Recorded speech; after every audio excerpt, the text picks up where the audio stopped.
वफाकी वज़ीर चौधरी सालिक हुसैन की साबिक सदर आसिफ अली जरदारी से मुलाकात हुई। चौधरी सालिक हुसैन ने अपने वालिद का खुसूसी पैगाम आसिफ अली जरदारी को पहुँचाया।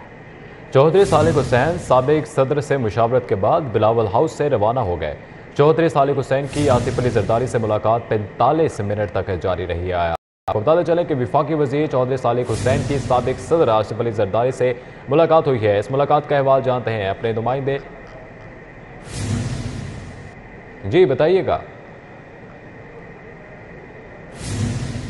बिलावल हाउस मौजूद हूँ और यहाँ पर आज साबिक सदर आसिफ अली जरदारी से अहम मुलाकातों का सिलसिला जारी है। गुज़श्ता रोज़ से जो है साबिक सदर आसिफ अली जरदारी वो लाहौर में क़याम पज़ीर और गुज़श्ता रोज़ भी दो अहम मुलाकातें और आज भी जो है वो उनकी जानिब से जो पीपल्स पार्टी पंजाब की पार्लिमानी पार्टी है उसका इजलास तलब किया गया और उसके लिए जो अरकान असम्बली है पीपल्स पार्टी की उनकी आमद शुरू हो चुकी है। इससे कबल ये देखा गया था कि काफ लीग के रहनुमा वफाकी वज़ीर चौधरी सालिक हुसैन वो जो है बिलावल हाउस पहुँचे थे और उनकी जानिब से साबिक सदर आसिफ अली से मुबारक जो है वो मुलाकात की गई थी और इसमें जो उनके वालिद हैं चौधरी शुजात हैं उसका पैगाम जो है वो आसिफ अली जरदारी को पहुंचाया गया था और 45 मिनट तक ये मुलाकात जारी हुई और 45 मिनट मुलाकात के बाद जो है वो यहाँ से रवाना हो गए। इसमें मजमूई तौर पर जो पंजाब की सियासी सूरत हाल है उसी पर मुशावरत की गई और अब जो है वो अरकान असम्बली जो कि पीपल्स पार्टी के पंजाब से बिलोंग करते हैं उनकी आमद का यहाँ पर सिलसिला जारी है। पीपल्स पार्टी के पंजाब असम्बली में पार्लिमानी लीडर सैयद हसन मुर्जा पहुँच चुके हैं। इसके अलावा मखदूम उस्मान महमूद गजनफर अली खान शाजिया आबिस में दीगर जो अरकान असम्बली हैं पीपल्स पार्टी के वो यहाँ पर बिलावल हाउस पहुँच चुके हैं। इसके अलावा मुस्लिम लीग नून की रहीला खादिम हुसैन भी बिलावल हाउस पहुंची और ये भी इम्कान ज़ाहिर किए जा रहे हैं कि आज जो सीनियर रहनुमा है मुस्लिम लीग नून के वो भी जो है बिलावल हाउस में साबिक सदर आसिफ अली जरदारी से मुलाकात करेंगे और इसके बाद जो है मजमूई तौर पर जो सियासी सूरत हाल है उस पर तबादला ख्याल किया गया और जो भी आइनी और कानूनी जो ऑप्शन हैं उस पर ज़ेर गौर आएंगे। इस हवाले से जो अरकान असम्बली है पीपल्स पार्टी के वो बिलावल हाउस में मौजूद है और अब से कुछ देर बाद जो है इजलास का बाकायदा तौर पर आगाज़ होगा। जी फसीला, बहुत शुक्रिया आपका। उधर स्टेट बैंक के पास डॉलर की कमी का मसला, एलसीज ना खुलने की वजह से गाड़ियों के पार्ट्स की दरामदात रुक गई हैं। गाड़ियों के पार्ट्स की दरामदात ना होने से टोयोटा कंपनी की प्रोडक्शन बंद हो चुकी है। खामाल की कंसाइनमेंट्स क्लियर ना होने से संगीन मसाइल का सामना है। दरामदात की इजाज़त ना मिलने, पार्ट्स की दरामद में ताख़ीर से प्रोडक्शन मुतासिर हुई है। कंपनी की जानिब से कहा जा रहा है टोयोटा इंडस मोटर्स कंपनी ने 20 से 30 दिसंबर तक प्रोडक्शन मुकम्मल बंद कर दी है। आपको अपडेट करते चलें, स्टेट बैंक के पास डॉलर की कमी का मसला सामने आया है। एलसीज ना खुलने की वजह से गाड़ियों के पार्ट्स की दरामदात रुक गई। गाड़ियों के पार्ट्स की दरामदात ना आने से टोयोटा कंपनी की प्रोडक्शन बंद हो चुकी है। खामाल की कंसाइनमेंट्स क्लियर ना होने से संगीन मसाइल का सामना है। कंपनी हुक्काम की जानिब से ये बताया गया कि दरामदात की इजाज़त नहीं मिली, पार्ट्स की दरामद में ताख़ीर से प्रोडक्शन मुतासिर हुई है। शहजाद खान अब्दाली हमारे साथ मौजूद हैं। जी शहजाद, क्या वजह है, क्यों प्रोडक्शन को बंद किया गया? जी बिल्कुल, स्टेट बैंक ऑफ पाकिस्तान की जानिब से एलसीज ना खुलने और खामाल की कंसाइनमेंट की क्लियरेंस ना होने की वजह से मुख्तलिफ सनती इदारे और कारों की प्रोडक्शन करने वाले इदारे जो हैं वो इस वक्त शदीद मुश्किलात का शिकार हैं। मारूफ कंपनी टोयोटा इंडस मोटर्स के भी यही मसाइल दरपेश थे और खामाल की अदम फराहमी को जवाज बनाते हुए इंडस मोटर कंपनी की जानिब से कारों की प्रोडक्शन जो है वो बंद कर दी गई है और कंपनी की जानिब से इस हवाले से एक सर्कुलर भी जारी किया गया है और सर्कुलर में ये बताया गया है कि 20 दिसंबर से लेकर 30 दिसंबर तक इंडस मोटर कंपनी कारों की। ठीक है, शहजाद खान हमारे साथ राब्ते में थे, हमारा राब्ता उनसे मुनक़ता हो चुका है। आपको बताते चलें कि स्टेट बैंक के पास डॉलर की कमी का मसला है। एलसीज ना खुलने की वजह से गाड़ियों के पार्ट्स की दरामदात रुक चुकी है। गाड़ियों के पार्ट्स की दरामदात ना आने से टोयोटा कंपनी की प्रोडक्शन भी बंद हो चुकी है। खबर शामिल करें, सोने की कीमतें मुल्क की तारीख की नई बुलंद तरीन सतह पर पहुँच गई। सराफा बाजारों में सोने की कीमतों में 2800 रुपये का इजाफा हुआ। 24 कैरात फी तोला सोने की कीमत 1,74,800 रुपये हो गई। 22 कैरात फी तोला सोना 1,60,233 रुपये का हो गया है। शहजाद खान अब्दाली हमारे साथ मौजूद हैं। जी शहजाद, बताइएगा कितना इजाफा किया गया है? बिल्कुल, शहर के सराफा बाजारों और मार्केटों में सोने की कीमतों में बेतहाशा इजाफे का सिलसिला जारी है और अब से कुछ देर कबल ही मजमूई तौर पर अगर बात की जाए तो सोने की कीमत में 3,500 रुपये का इजाफा देखा जा रहा है और इस वक्त सोने की कीमतें मुल्क की तारीख की नई बुलंद तरीन सतह 1,75,500 रुपये पर पहुंच चुकी हैं और इसी तरह 22 कैरात फी तोला सोना 1,60,233 60,500 रुपए का हो गया है, जबकि 21 कैरात 20 तोला सोने की नई कीमत 1,52,950 रुपए सामने आई है। और इस हवाले से सराफा बाजारों के डीलर्स का ये कहना है कि स्टेट बैंक के पास डॉलर्स की कमी और इसके अलावा रुपए पर डॉलर का बढ़ता हुआ दबाव जो है वो ये दो बड़ी वजूहात हैं जिसकी वजह से सोने की कीमतों में बेतहाशा इजाफे का सिलसिला जो है वो जारी है। जी शहजाद खान, बहुत शुक्रिया आपका।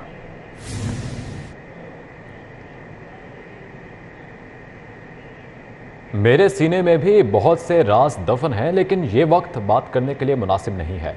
साबिक वज़ीर आला पंजाब उस्मान बुज़दार की अदालत पेशी के बाद मीडिया से गुफ्तगू, कहते हैं मुझ पर तनकीद तहरीक इंसाफ और उसके बयानिए पर तनकीद है। 3.5 साल से ज्यादा अरसा सूबे की खिदमत की, ज़मीर मुतमईन है। उस्मान बुज़दार ने शराब के गैर कानूनी लाइसेंस जारी करने के मामले पर नैब की जानिब से तहकीकात पर अबूरी जमानत के लिए दरख्वास्त दायर कर रखी है। एहतसाब अदालत की जानिब से अबूरी जमानत में 5 जनवरी तक तोसी के बाद इन्होंने मीडिया से गुफ्तगू की। उस्मान बुज़दार ने वज़ीर आला पंजाब परवेज इलाही के इल्जाम पर कहा कि उनके दौर में रिकॉर्ड तरक्याती काम हुए, बेहतरीन गुड गवर्नेंस थी, किसी के खिलाफ कोई इंतकामी कार्रवाई नहीं की। मैं अपने तमाम कुलीग्स का बड़े दिल से एहतराम करता हूँ और इंशाल्लाह मुझे उम्मीद है कि उनके साथ हम चल के आगे चीज़ों को बेहतर करेंगे। मेरे ख्याल में मेरे पास भी बहुत सारी बातें हैं कहने के लिए, ये मौका मुनासिब नहीं है कोई मैं इस तरह की बात यहाँ आज करूँ। तो मेरी तो पैगाम मोहब्बत है जहाँ तक पहुँची। जब साबिक वज़ीर आला से सवाल किया गया कि आप पैगाम मोहब्बत दे रहे हैं लेकिन आगे से पत्थर आ रहे हैं, उफ क्यों नहीं कर रहे, तो उन्होंने कहा कि हर एक का अपना ज़र्फ है। ये देख लें, हर किसी के अपने दिल की बात होती है, ये ज़मीर की बात होती है कि कौन क्या कहता है। बट मैंने कभी ना किसी के खिलाफ बात की है और न मैं आज कोई इस तरह की बात या कोई स्टेटमेंट दे रहा हूँ किसी के खिलाफ। साबिक वज़ीर आला पंजाब उस्मान बुज़दार ने कहा कि जब वो तहसील नाजिम बने इस वक्त चौधरी परवेज इलाही वज़ीर आला नहीं थे। उन्होंने वाज़ा किया कि वो दूसरी बार भी तहसील नाजिम मुंतखब हुए, जब वो हार गया तो मुंतखब कैसे हुए। कैमरामैन इफ्तिखार के साथ जमालुद्दीन जमाली, सिटी 42। आगे बढ़े आपको बताएं कि रायबंद सिटी जियाबागा फाटक के करीब रेलगाड़ी को हादसे का मामला। हादसे के नतीजे में 2 अफराद जहाँ भाग हुए, लाशें मुर्दा खाने मुंतकिल कर दी गई हैं। हादसा मोटरसाइकिल रिक्शा को रेल की पटरियां पार करते हुए पेश आया। मुतवफ़िन की शिनाख्त और वाक़या के हवाले से तहकीकात जारी हैं। मज़ीद तफसीलात जानते हैं इसरार खान से। जी इसरार खान, बताइएगा। जी, ये अफसोसनाक वाक़या रायबंद सिटी के इलाका जियाबागा फाटक के करीब पेश आया, जहां पर लाहौर से कराची के लिए रवाना होने वाली पाक बिजनेस एक्सप्रेस ट्रेन मज़कूरा मकाम से गुजरने लगी तो इसी दौरान एक मोटरसाइकिल रिक्शा रेल की पटरियों से गुजर रहा था, यानी क्रॉस कर रहा था, जो कि रेलगाड़ी की जद में आ गया। इस हादसे के नतीजे में मोटरसाइकिल रिक्शा में सवार 2 अफराद मौका पर ही दम तोड़ गए, जबकि मज़कूरा रेलगाड़ी उसका इंजन जो है वो पटरी से सिरक गया, अपनी जगह से उतर गया, यानी पटरी से वो उतर गया। इस हादसे की वजह से रेलगाड़ियों की आमद व रफ्त भी मुतासिर हो रही है। ताहम वाक़े की इत्तला मिलने पर पुलिस और इमदादी टीमें मौका पर पहुंच गईं और मुतवफ़ीन की मैयतें मुर्दा खाने मुंतकिल कर दी। पुलिस का कहना है कि जा बहक अफराद की ताहाल शनाख्त नहीं हो सकी, ताहम उनकी शनाख्त और वाक़या के हवाले से मुख्तलिफ पहलुओं पर तहकीकात की जा रही है। तहकीकात जारी है। बहुत शुक्रिया इसरार खान। महकमा पब्लिक हेल्थ इंजीनियरिंग के कॉन्ट्रैक्ट मुलाजमीन के धरने का मामला। सूबाई वज़ीर मियां असलम इकबाल की यकीन दहानी पर धरना पूंछ रोड चुबुर्जी मुंतकिल कर दिया गया। मुजाहिरीन महकमा पब्लिक इंजीनियरिंग हेल्थ के ऑफिस के बाहर मौजूद है। मियां असलम इकबाल ने काबीना इजलास में मामला उठाने की यकीन दहानी कराई। हमने धरना ख़त्म नहीं किया, हुकूमत को कुछ वक्त दे रहे हैं। मुजाहिरीन का ये कहना है जब तक मुतालबा तस्लीम नहीं किए जाते कोई घर नहीं जाएगा। हमें मुलाजमतों पर मुस्तकिल ना किया गया तो दोबारा क्लब चौक पर धरना देंगे। मजीद क्या उनका कहना है जानते हैं अपने नुमाइंदे अब्दुल्ला मारूफ से। जी अब्दुल्ला। हेल्थ इंजीनियरिंग के कॉन्ट्रैक्ट मुलाजमीन का गुज़िश्ता 5 रोज़ से एहतजाजी धरना माल रोड 7 क्लब पर जारी था। आज सुबह मियां असलम इकबाल सूबाई वज़ीर की जानिब से मुजाहिरीन की कायदीन की जानिब से मुज़ाकरात किए गए और इस बात की यकीन दहानी करवाई गई कि कल जो कैबिनेट का इजलास होगा उसमें इन मुजाहिरीन के जो एजेंडा है उस पर भी शामिल किया जाएगा। मेरे साथ मुजाहिरीन मौजूद हैं, इनसे डिटेल जानते हैं। सर मुझे बताइएगा, माल रोड पर आपका एहतजाज जारी था, मियां असलम इकबाल की जानिब से क्या यकीन दहानी करवाई गई? मियां असलम की तरफ से सूबाई वज़ीर हैं, जो उन्होंने ये कहा है कि हम आपके कायदीन के साथ जो मुज़ाकरात जारी हैं वो इनके मुताल्लिक़ जो भी हैं हम उसका हल करेंगे। और उसके बाद उन्होंने ये कहा कि हमारा ये जो मार रोड है ये आप छोड़ दें, आप चीफ ऑफिस चले जाएं। हमारे कायदीन ने उनके मुतालबात पर अमल करते हुए वो माल रोड छोड़कर चीफ इंजीनियर के दफ्तर में हमने धरना दिया हुआ है। जब तक ये हमारे मुतालबात और ये एजेंडा हमारा, कल असम्बली का आखिरी इजलास है जो उसके अंदर कैबिनेट का इजलास है, जो उसके अंदर ये इजलास के अंदर हमारा जो एजेंडा है कॉन्ट्रैक्ट मुलाजमीन को रेगुलर करने का, उसके अंदर शामिल किया जाएगा। लिहाजा अगर वो ना किया गया, अमल दरामद नहीं होगा, हम दोबारा माल रोड ब्लॉक करेंगे और इंशाअल्लाह ताला हमारा यही पूरे जितने भी हमारे वर्कर हैं, जितने मुलाजमीन हैं, दोबारा माल रोड पर जाएंगे। धन्यवाद। आपने मुजाहिरीन की बात सुनी, उनका कहना था कि सूबाई वजीर की जानिब से हमें इस बात की यकीन दहानी करवाई गई कि आपका जो मुतालबात हैं वो मंजूर कर लिए जाएंगे, कल कैबिनेट में इस एजेंडा को शामिल किया जाएगा। इस वक्त भी कायदीन की जानिब से मुज़ाकरात का सिलसिला जारी है। मुजाहिरीन का कहना है कि अगर हमारे मुतालबात पूरे नहीं किए जाते, हमें जो है रेगुलर नहीं किया जाता, हम दोबारा माल रोड पर एहतजाजी धरना देंगे। जी अब्दुल्ला मारूफ, बहुत शुक्रिया आपका। तहरीक इंसाफ की जानिब से 23 दिसंबर को असम्बलियाँ तहलील करने का मामला। इमरान खान की सीनियर रहनुमाओं से मुलाकात, असम्बलियाँ तहलील करने के मामले पर तबादला ख्याल किया गया। 23 दिसंबर को पंजाब और खैबर पख्तूनख्वा असम्बलियाँ तहलील करने के मामले पर PTI के सीनियर रहनुमाओं की जमान पाक आमद का सिलसिला जारी रहा। शाह महमूद कुरैशी, हमाद अजहर, फवाद चौधरी, फरख हबीब, हाफिज फरहत, आमिर डोगर समेत दीगर रहनुमाओं ने इमरान खान से मुलाकात की। चेयरमैन तहरीक इंसाफ से सरगोदा खुशाब जंग के मेंबरान भी मिले। इमरान खान ने अरकान असम्बली से असम्बलियाँ तहलील करने के मामले पर तबादला ख्याल किया। मुलाकात में सियासी सूरत हाल पर भी गुफ्तगू की गई। कैमरामैन अली शेख के हमरा तौकीर अकरम, सिटी 42 लाहौर। 95 साल के मुअम्मर वालिद का बेटे पर फ्रॉड का इल्ज़ाम है। बेटे की तरफ से धोखे के साथ दस्तखत करके मकान हथियाने पर बाप इंसाफ के लिए सेशन कोर्ट पहुंच गया। अदालत ने मुलजिम को नोटिस जारी करके जवाब तलब कर लिया है। माशरे में धोखाधड़ी की वारदातें इस कदर बढ़ गई हैं कि अब वालिदैन भी महफूज नहीं रहे हैं। इस तरह का और केस सेशन कोर्ट में भी सामने आया, जहां मिस्री शाह का 95 साला ज़हूर इलाही बेटे के खिलाफ शिकायत लेकर अदालत पहुंचा। मुअम्मर शख्स ने दरखास्त में मौक़िफ़ अपनाया है कि इसके छोटे बेटे ने मकान की रजिस्ट्री अपने नाम करके दूसरे बेटों का हक मार लिया है।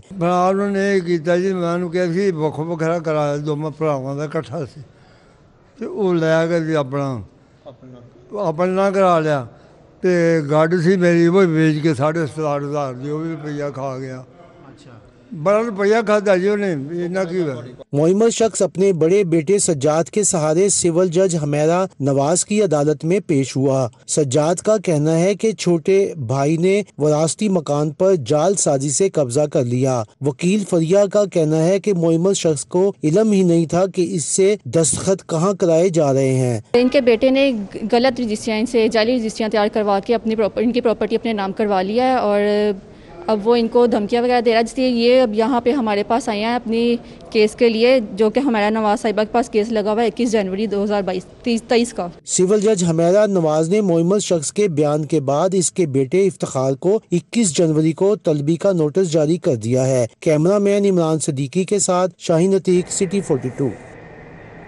सूबाई डेवलपमेंट वर्किंग पार्टी का इजलास, मुख्तलिफ सेक्टर्स की तरक्याती स्कीम्स के लिए अरबों रुपए की मंजूरी दे दी गई।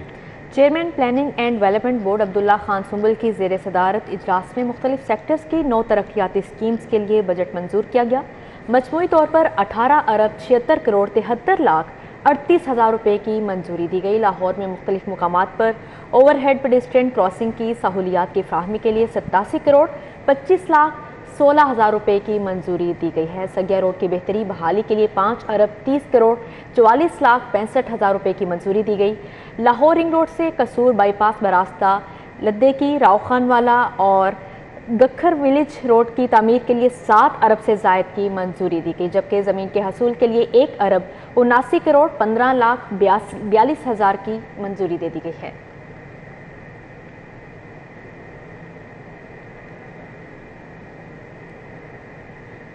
सबकदोश ईरानी कौंसल जनरल लाहौर रजा नज़ीरी ने गवर्नर पंजाब अली रहमान से अलविदाई मुलाकात की। गवर्नर ने ईरानी कौंसल जनरल के 2 तरफ़ा ताल्लुकात को मुस्तहकम करने में किरदार को सराहा। गवर्नर पंजाब अली रहमान ने ईरानी कौंसल जनरल की नई जिम्मेदारियों के लिए नए ख्वाहिशात का इजहार किया। उन्होंने कहा, पाकिस्तान और ईरान के दरमियान बरादराना, तारीखी, करीबी और दोस्ताना ताल्लुकात हैं।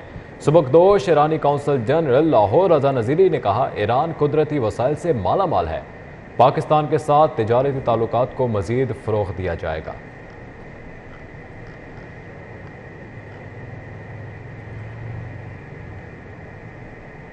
जबकि उधर डिप्टी कमिश्नर लाहौर मोहम्मद अली की ज़ेर सदारत इजलास हुआ। क्रिसमस की तैयारियों के हवाले से इंतजामात का जायजा लिया गया। डीसी लाहौर मोहम्मद अली की ज़ेर सदारत इजलास में एडिशनल डिप्टी कमिश्नर हेडक्वार्टर्स मसीही कम्यूनिटी के डॉक्टर मजीद, उलमाए कराम, हिंदू और सिख कम्यूनिटी के नुमाइंदगान ने शिरकत की। डीसी लाहौर ने कहा, क्रिसमस ग्रांट के मंजूर होने पर इसको तकसीम किया जाएगा। तमाम चर्चों में सफाई सुथराई का मुनासिब इंतज़ाम किया जाएगा। अहम मसीही आबादियों में सफाई सुथराई को यकीनी बनाया जाएगा। डॉक्टर मजीद ने कहा कि पाकिस्तान में अक़लियतों को मुकम्मल तहफ़्फ़ुज़ हासिल है। अमन कमेटी क्रिसमस पर मसीही बरादरी के साथ मुकम्मल ताउन करेगी।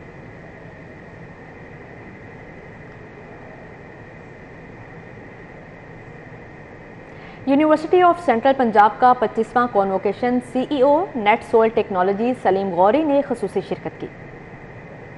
यूनिवर्सिटी ऑफ सेंट्रल पंजाब के 25वें कॉन्वोकेशन के सिलसिले में तकरीब का इनेकाद एक्सपो सेंटर हाल 3 में हुआ। इसातिज़ा और तलबा समेत दीगर ने भरपूर शिरकत की। दूसरे रोज 1100 तलबा को डिग्रियां दी गयी, जबकि 85 तलबा में बेहतरीन कारकर्दगी पर गोल्ड, सिल्वर और ब्रॉन्ज से मेडल्स दिए गए। इस मौके पर सलीम गौरी ने तलबा, इंतजामिया और वालिदैन की ख्वाहिशों को सराहा। आप आज कंफर्ट जोन में रह लें तो कल आपकी जिंदगी मुश्किल होगी।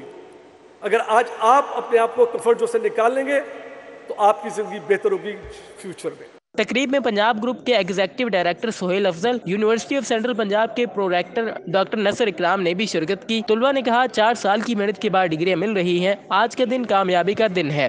हम BS की हमारी ग्रेजुएशन आज कंप्लीट हो चुकी है और मैं FST की स्टूडेंट हूँ और बहुत अच्छा लग रहा है, बहुत एक्साइटमेंट है। इतना कुछ कंप्लीट किया, आज हमें डिग्री मिल रही है। बहुत प्राउड मोमेंट है हमारे लिए। मेरी फैमिली मुल्तान से आई हुई है सिर्फ ये मोमेंट एंजॉय करने के लिए। We are so happy, they are so proud. बहुत अच्छा लग रहा है। मैं तो यही कहना चाहूँगा कि यार ये एक खुशी का मौका होता है। पेरेंट्स को मैं अपने पेरेंट्स को ख़ास तौर पे थैंकफुल हूँ कि उन्होंने बड़ी स्ट्रगल किया है अपने बच्चों के साथ। यूनिवर्सिटी ऑफ सेंट्रल पंजाब के 2 रोज़ा कॉन्वोकेशन में 2176 तलबा को डिग्रियां दी गईं, जबकि 149 तलबा को गोल्ड, सिल्वर और ब्रॉन्ज मेडल से नवाजा गया। कैमरामैन मकसूद भट्ट के साथ Dilawar Niazi, city 42। News studio से फिलवक्त इतना ही। मज़ीद खबरों और अपडेट्स के लिए देखते रहिए सिटी 42।